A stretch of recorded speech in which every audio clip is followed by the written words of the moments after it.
Well, my name's Steve Donohoe. I'm one of the authors of that book, and I'm based in Cheshire. I'm a bee farmer with about 70 hives, so I'm a small-scale bee farmer, and I sell my honey in local farm shops and so forth, and I raise a lot of queens. Well, for me a lot, about 100 a year. Hi, I'm Paul Horton. I'm the other author of this book. I'm a commercial bee farmer from Lincolnshire, and I manage about 270 hives, and I migrate my bees all over the UK, pollinating crops and producing honey. 2023 we produced 18.5 tonnes from, at the time we had about 240 hives, so yeah, we do quite well. And there's so many facets to beekeeping, but the underlying general principles are fairly standard and well known. You need good bees. It sounds obvious, but it's in the title really, healthy bees, heavy hives. You've got to know how to look after your bees, and one of the biggest challenges for a new beekeeper is actually just keeping them alive. So there's a lot in this book about keeping your bees healthy. There's a lot in the book about how you can raise queens yourselves and how you can set your hives up so that you have the best chance of making a decent honey crop. So those things apply whether you're a beginner or you've been doing it for 30 years.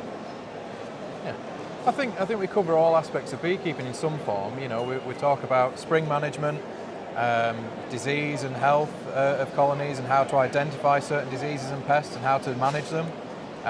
We talk about all the beneficial plants and crops that there are in the UK and what their yield potential may be. How to migrate hives. There's a lot there, whether you're a hobbyist or a small-scale bee farmer, and yeah, it applies to whatever scale you are, really. I think, you know. Yeah, I mean, another thing that I'm pleased about in this book is that we do go into how do you extract and harvest your honey and how do you market it, because as people grow in scale, they make all this honey and it's kind of like, what the hell do I do with it, you know? So I think that's an important aspect.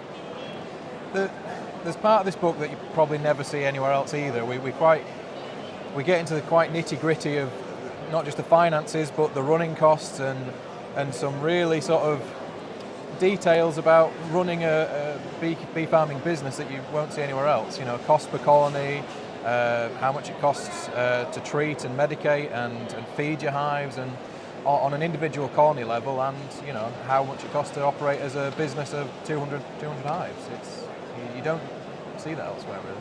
Joke about it, but the pictures are stunning, even if we do say so ourselves. Yeah, some fantastic pictures. Mostly taken by you. Well, and have some fantastic diagrams and artwork that your daughter kindly did for us as well. Yeah.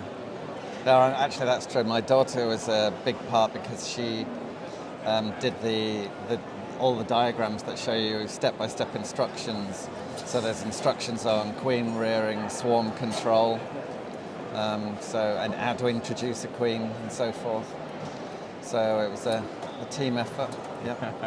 Well, I think it's really important to learn from the experience of people who have actually done it.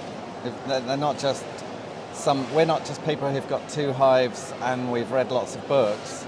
And especially in the case of Paul, he's a second-generation bee farmer. This is his life. This is what he does for a living. And so I'd rather learn off someone that has that experience and knowledge than someone who talks the talk but hasn't actually done it. I think we've created a modern book for beekeeping today that no one has done something similar in the last 40 years. I think we've created something for a modern beekeeper and modern beekeeping.